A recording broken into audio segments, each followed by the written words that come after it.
ಬಾಕಿ ಇರುವಂತಹ ಬೇಡಿಕೆಗಳ ಈಡೇರಿಕೆಗೆ ಈಗ ಸಿಜೆಪಿ ಬಿಗಿ ಪಟ್ಟಣ ಹಿಡಿದಿದೆ. 3 ಬೇಡಿಕೆಗಳ ಪೈಕಿ 1 ಬೇಡಿಕೆ ಈಡೇರಿದೆ. ಇನ್ನುಳಿದಂತ 2 ಬೇಡಿಕೆಗಳ ಈಡೇರಿಕೆ ಆಗಲೇಬೇಕು.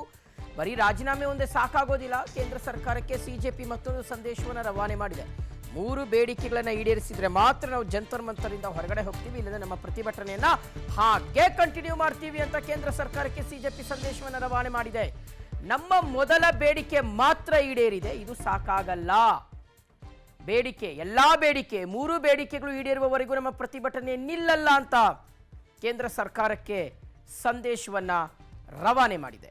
ಸೊ 3 ಪ್ರಮುಖ ಬೇಡಿಕೆಗಳು, ಆ 3 ಬೇಡಿಕೆಗಳ ಪೈಕಿ ಧರ್ಮೇಂದ್ರ ಪ್ರಧಾನ್ ಅವರ ರಾಜೀನಾಮೆ ಆಗಿದೆ. ನೋಡಿ, ಪೋಸ್ಟ್ ಮಾಡಿರುವಂಥದ್ದು cockroach Janata party. Dharmendra Pradhan must resign, tick ಆಗಿದೆ ಗ್ರೀನ್ ಅಲ್ಲಿ, ಆಯ್ತು. 1 crore of the families of all students who died by suicide pending ಅಂತ ಇಟ್ಟಿದ್ದಾರೆ. No action against any of the student protests ಅಂತ ಪೆಂಡಿಂಗ್ ಇಟ್ಟಿರ್ತಕ್ಕಂಥದ್ದಂದ್ರೆ, ಕನ್ನಡದಲ್ಲಿ ಹೇಳೋದಾದ್ರೆ 1 ಕೋಟಿ ಪರಿಹಾರವನ್ನ ಮೃತಪಟ್ಟಂತಹ ವಿದ್ಯಾರ್ಥಿಗಳಿದ್ದಾರೆ, ಆತ್ಮಹತ್ಯೆ ಮಾಡ್ಕೊಂಡಂಥ ವಿದ್ಯಾರ್ಥಿಗಳಿಗೆ ತಲಾ 1 ಕೋಟಿ ರೂಪಾಯಿ ಪರಿಹಾರವನ್ನು ಕುಟುಂಬಸ್ಥರಿಗೆ ಕೊಡಬೇಕು. ಅದಿನ್ನೂ ಪೆಂಡಿಂಗ್ ಅಲ್ಲಿದೆ.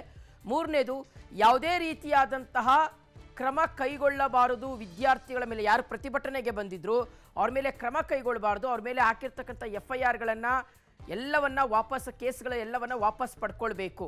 ಸೊ ಈ ಒಂದು ಬೇಡಿಕೆಯನ್ನು ಪೆಂಡಿಂಗ್ ಅಲ್ಲಿದೆ ಅಂತ ಸಿಜೆಪಿ ಕೇಂದ್ರ ಸರ್ಕಾರಕ್ಕೆ ಜ್ಞಾಪಿಸುವಂಥದ್ದು ಪ್ರಯತ್ನವನ್ನು ಮಾಡಿರುವಂಥದ್ದು.